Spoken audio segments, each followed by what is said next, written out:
Hey, welcome everybody. Brother Goodwin here, Prophecy in the Spotlight. I wonder, folks, if you realize how close we are to World War III.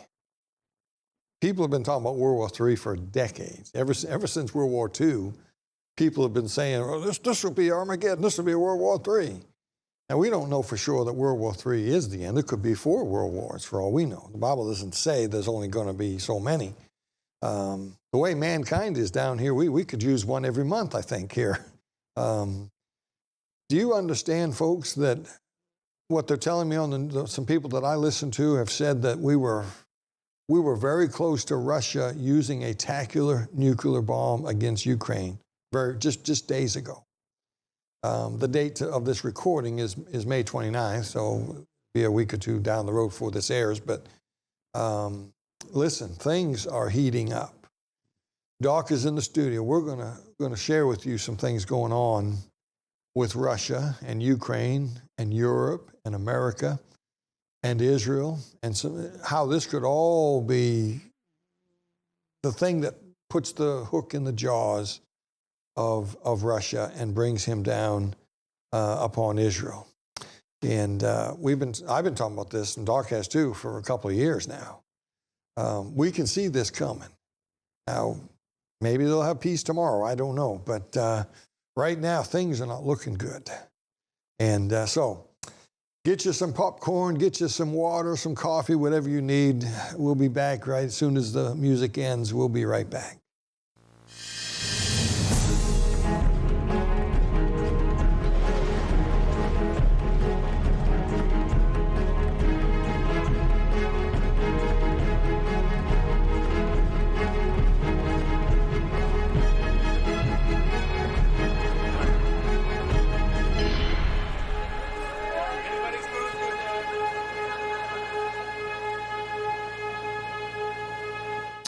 Welcome, everybody, to the show. This will be a little bit of a sobering show, but we're here to give you the truth as we see it.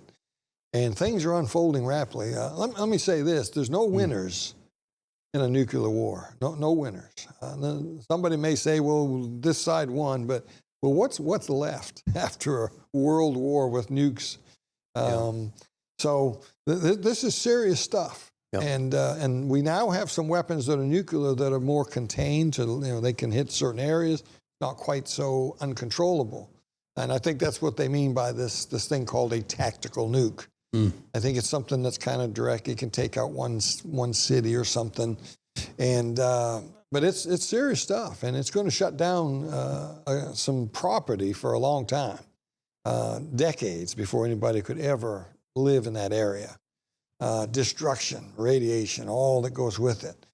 I want to read a couple of verses to get us started here, Doc, in Ezekiel 38. And we just talked about this just a week or two ago. We were on the subject of Ezekiel 38, but there's just so much that's just happened. I felt like we need to talk about this and help people see what led to this and where this could be heading. And I may have a different opinion than some of the newscasters out there. And even the people that I listen to, there's 2 or 3 different looks at this. And I think you tend to have the same look that I have. That doesn't mean we're right. But look what it says in chapter 38. And the word of the Lord came unto me, now this is Ezekiel speaking, saying, Son of man, set thy face against Gog and the land of Magog. Now that's mainly Russia, I believe. The chief prince and Meshach and Tubal, and prophesy against them, and say, Thus saith the Lord God, Behold, I am against thee, O Gog, the chief prince of Meshach and Tubal, and I will turn thee back and put hooks into thy jaws. So God has something to do with beginning this process of Russia and some other nations that we can read about later that are going to come down against Israel. Yeah. And I have said for a long time, this is already in the works. I mean, was it a year and a half or 2 years ago that Putin made the statement, the Golan Heights belongs to Syria? Yeah. And of course, we know that's not true. Israel, that's Israel's property. Why did he say it? Because he's coming for it. Yep. And he's setting the stage. And Syria is right there, right on the edge of it. And I don't know if folks know, we've talked about this before, but from the Golan Heights, it's actually the mountains of the north, and we'll read that in a minute here. Yeah. The mountains of the north is the Golan Heights. Right. And if you were on the Golan Heights right now, and it was daytime, you could see all of Israel. I mean, you can see a long way. It's a strategic spot.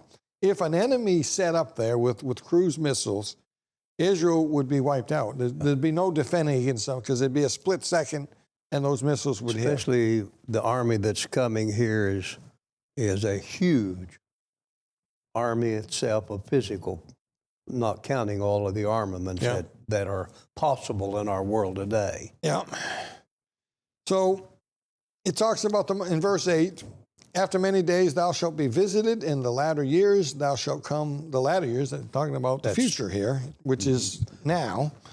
Right. In the latter years thou shalt come into the land that is brought back from the sword and is gathered out of many people against the mountains of Israel. There's the, and I wrote here the Golan Heights.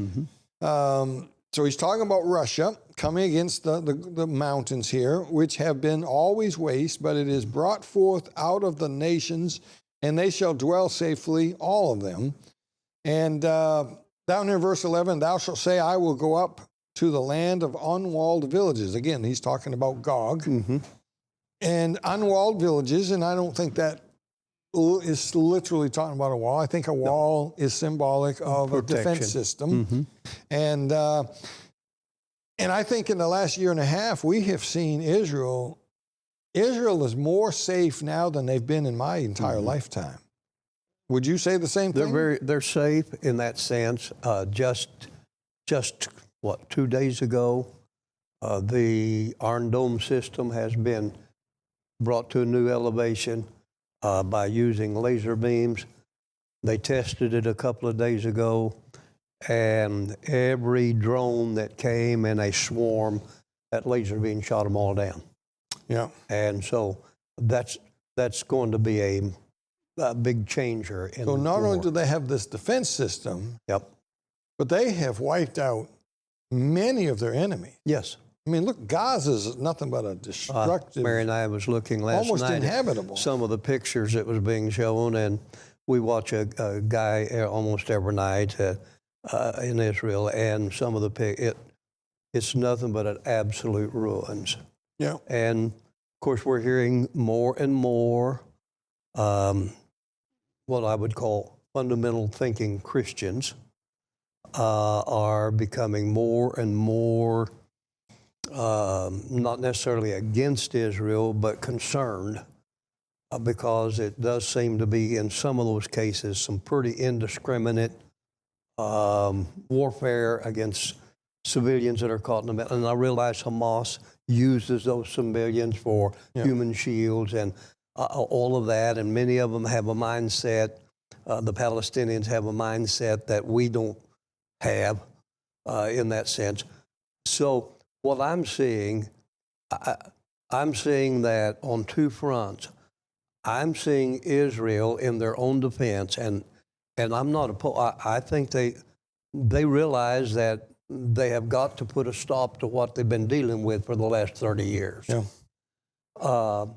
But in that process, I'm watching and seeing more and more anti-Semitism coming out of that. And I know the devil's crowd is using all that as a tool. But when you come to what we're reading here, and we don't have time to read all of it, but we realize that at this time there's going to be some other major countries that are mentioned or at least alluded to that are not going to get involved in defending Israel. And what I'm seeing right now happening on two fronts, from the Israeli side, I understand why they feel necessary and probably necessary to drive Hamas out of that. But Hamas there is only a small fraction of the Muslim Brotherhood as a whole in the world. And if you end that there, you have not ended their tentacles. And so what's happening is Israel is doing this. I believe it's playing out of Psalms 83.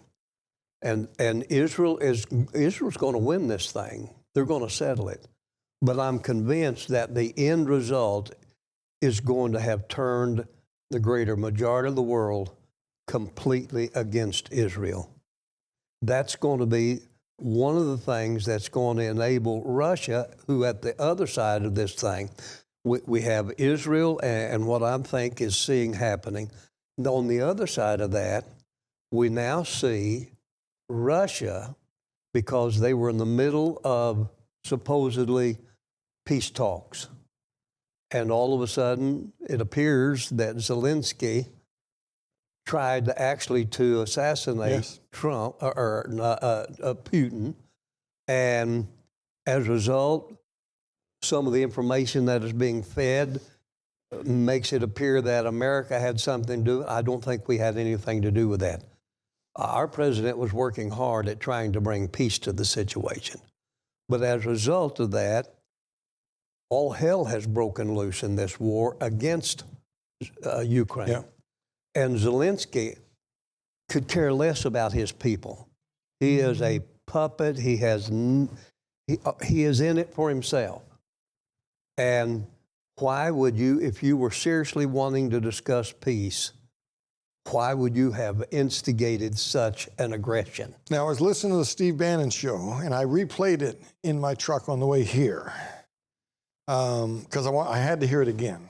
And that was May the 27th. If anyone wants to go, you can go back and hear the podcast. Just look for May 27th, Steve Bannon, The War Room. And I forget the man he had on. He had Rickards was on. Rickard. And Pasovic, but there was another guy, and I've lost his name. But they claimed there were 300 drones. Mm-hmm. Unless I heard it wrong or they said it wrong. Does that sound possible? 300 drones? It's possible with these a were all swarm. going after Mr. Putin and his helicopter. Yes. And I don't know how he survived it. Well, but he did. Because same way we would have survived it with the technology that we have. Yeah. It is, yes. What they're saying is they don't believe that Europe, the countries over there, or Ukraine has the technology to make this happen without our help. Yeah. So if it's one or the other, either the president didn't know about it and we helped him, or I would not put anything past the deep state. I know everybody says it's being squashed. It isn't. It is still alive and well, and I wouldn't put anything past that movement because they want war. What do you think would have happened had they killed Putin? What would have happened? Well, I think there's probably enough hardliners on his side that somebody would have pushed that button. They would have done something. They have to. Yes. You can't just. No, they would have you done say, something. "Oh, you shouldn't have done that, folks. Now don't do it again." And something would have happened. So what I'm seeing, and I might be wrong, but I'm seeing from Israel's standpoint, they're putting themselves in the position that we read about here in Ezekiel 38. That's exactly why I wanted to do this. And I see from the other side that Russia is being driven to its alliance with the Islamic world and a separation from the Western world. Well, let's go back 2014, Obama. Yes. And he wronged them. Oh, yes. And we've broken all these deals. The Tucker Carlson interview with Putin, he, one after another, he said, we promised this, we broke it. And the deep state made sure those were all broken. Yeah. And Russia, and I'm not defending communism. No, absolutely I'm not defending Putin. I'm sure he's an old Gestapo guy. I'm sure he's done a lot of evil things. But we, like you just said it, we're pushing them into something. And I don't understand. And who knows who got to Zelensky? It may have been the deep state. It could have been the European Union. It could have been the Germans, because the Germans said, we're going to give them our advanced missiles to use. Yeah. It could have been any one of these, because it appears possibly that Germany may break from all of that European Union and might even be a part of this Ezekiel 38. But what we're seeing is France is doing everything they can for the two-state solution. We have England, who, their leadership doesn't know which side of the bed he's going to get out on tomorrow, whether he's going to get on the conservative or the liberal side. He's worthless. And Germany is trying to dominate, bring themselves into dominance again. Somebody got to Zelensky to do what he did. Well, I want to throw something out to you, Doc. And I don't know, I'm not saying this is true, but first, let's go back. 2014, Obama, there was a lot of wrongdoing against Russia. And then 2020, the talk of Ukraine becoming a NATO nation. Well, that Kamala Harris and the administration. That was the final straw for what's happening Russia now. said, no way, Jose. He got his armies ready. Within a few months, they attacked. And you don't hear most people talk about that. Oh, that's true. Russia attacked it. Russia had a purpose to attack them. He did what we did at the Bay of Pigs. He said, we're not letting Russia have missiles in Cuba. Exactly. And Russia's not letting NATO have missiles on their exactly back right. door. And the European Union leaders almost every day talk about bringing them in as a NATO nation. Yeah, huge And mistake. you're finding America, our leader is talking about abandoning and getting out of the NATO thing. Yeah. Because it is no longer what it was set up to do. So the pipeline, I also heard on the same program, and you and I have talked about this before, but I had not heard this angle. This guy is saying there is evidence, he says, I can't be sure, but there is evidence that Ukraine blew up the pipeline. It's very possible. Without any help from anybody. I don't think they would. I don't know. I think they would have done it This with guy deep said that state he help. thinks that. So, but all these things, the pipeline, all the sanctions on the country, everybody talking on the airways, how wicked they are and that they attacked this innocent country. And one guy on a broadcast that I watched, he asked a question, which one's more evil? And the other guy said, well, Russia is more evil than Ukraine. They're both evil. Mm-hmm. That's not what I found in my studies. I found that Ukraine was the fourth most corrupt country in the world. Russia was number 7. Yes. And it depends on what measurement you want to look at when you measure that. But our country is up to their neck in fraud in Ukraine. Yes.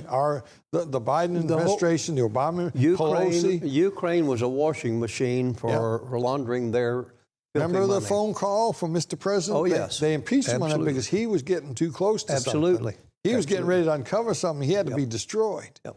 In fact, they got him out of office for 4 years. They tried to kill him. There's a lot of things that we really have no privy to that information. But what I'm seeing, when I back away from it, I can see both sides of the major players, because all of the Arab nations that you read about here in this group, they're standing ready for any moment. They're already ready to destroy Israel. So they need Russia to be in a position, and as we're seeing right now, things playing out, there'll come a time whenever it will get settled in Ukraine. I don't know how it's going to get settled, but it's going to get settled. But the Western world has pushed Russia to a point that his allegiance to these nations is going to be bringing him to this war. Well, it's like pushing a dog up against a fence, and he's got nowhere to go. He's finally going to strike. So he's got to go forward. He's got to strike. He's got to do something. And I'm not for communism. I'm not for Mr. Putin. But I think Russia might be a little bit more trustworthy than Ukraine. Well, you can't trust either one of them in reality. But I did see today, and this I thought was very intriguing, and that is Turkey. Erdogan says he is going to have this week the next meeting for peace between Russia and Ukraine. He's going to do it. So what we're seeing, and he's doing this in alignment with Saudi Arabia. In other words, the Islamic world is going to help get together and try to bring the peace up and Russia. All of this, I believe, what's in it for them? Well, this alignment, this allegiance right here. Yeah. And here's the thing, and I hope our folks that are watching us understand. Prophecy was given in a straight line, but between here and there's a lot of curves and turns in the road. Yeah. And so we may be at one of those curves and turns in this line of prophecy that we don't have any actual record about or revelation concerning, but mark it down that when it's all said and done, it's still going to be on that line to the fulfillment of this prophecy. Yeah. And so he's pushed up against the wall. There was this moment, I think, when he was almost assassinated. I think that's the moment I think that they were considering and I a know, tactical nuke. I know our president came out and said, "Oh, I'm all angry and I'm all of this stuff," and I understand that because I think he truly is. But I'm here to tell you, there are powers at work behind him and underneath him that would have been glad to keep this war going because it's all about money to them. Yeah, and authority, power. Yeah, most of the money we've given, this guy was saying, is money that went to build weapons. And they said, really, all we gave Ukraine was the surplus. We gave them weapons. our surplus so that these companies could rebuild. Yes, I've been saying that from the beginning. Yes. And what a disaster. So he's blown up a good portion of Kiev. As a result, retaliation. Mm-hmm. And they're talking once again about maybe getting together again, trying to make this work. But but what people are not saying is that they're blaming Russia. This man, during the peace talks, tries to assassinate him with 300 drones. And so he retaliates, but he's the bad guy again. And so here's what I'm saying, as I said just a moment ago. Instead of Trump being the peacemaker, Turkey. What if Turkey became the peacemaker? Because Turkey's one of these in this alignment to bring Russia involvement in this thing against Israel. I don't know where we are between point A and B in prophecy. And I don't know where we are and which curve of the road and how close we are, but I think we're getting really close to this time. Well, we know God has a hand in this. The hook's in the jaw. And then it says here, verse 11, and thou shalt say, I will go up to the land of unwalled villages. Yeah. I will go to them that are at rest, that dwell safely. Now, I'm not sure you could have said that 3 years ago. No. Well, talk about Israel. Because Israel has almost virtually eliminated the threat out of Lebanon. Yeah. All their borders are pretty safe at the moment. They have virtually taken care of all of Gaza. And they still have some problem in what's called the West Bank, Judea and Samaria. But as a whole, they've got a handle on it all. And I still got something I want to throw out at you. We don't want to run out of time. This is something I didn't plan, but it came to me. I want to throw this out to you. I will go to them that are at rest, that dwell safely, and all of them dwelling without walls and having neither bars nor gates, to take a spoil. This is Russia. I'm coming to take a spoil, and some of these other nations with him, of course. And to take a prey, to turn thine hand upon the desolate places that are now inhabited, and upon the people that are gathered out of the nations. Now that's Israel that's gathered to their own land. Because that's back from chapter 36 and 37. Yeah, Israel coming back to, the people coming back to the land of Israel. That's what he's talking about there. Verse 16, thou shalt come against my people. I skipped several verses here. Thou shalt come up against my people of Israel as a cloud. Notice he said, my people of Israel. These are God's people. They're not saved yet. But he's talking, those are his people.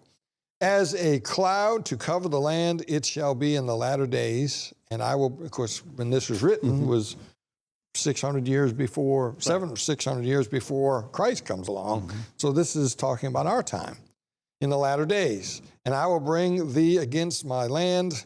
Now, here's what I want to throw out to you, Doc. Trump just came out and he admitted, he called Netanyahu. He told him not to strike, because Netanyahu was getting ready to take out the nukes in Iran. Don't say it won't happen. And he told him not to do it. And that's what I wanted. Don't get ahead of me, Doc. And he said, don't do it. I think I've got a deal made. I think I got this worked out without bloodshed. What if Israel, and by the time this airs, it may have already happened, because today's the 29th, I think, of May. This is not going to air for a week or two. So what if Israel says, look, we ain't waiting. They're almost there. They've got stuff almost ready. Yes. Say, we're not waiting.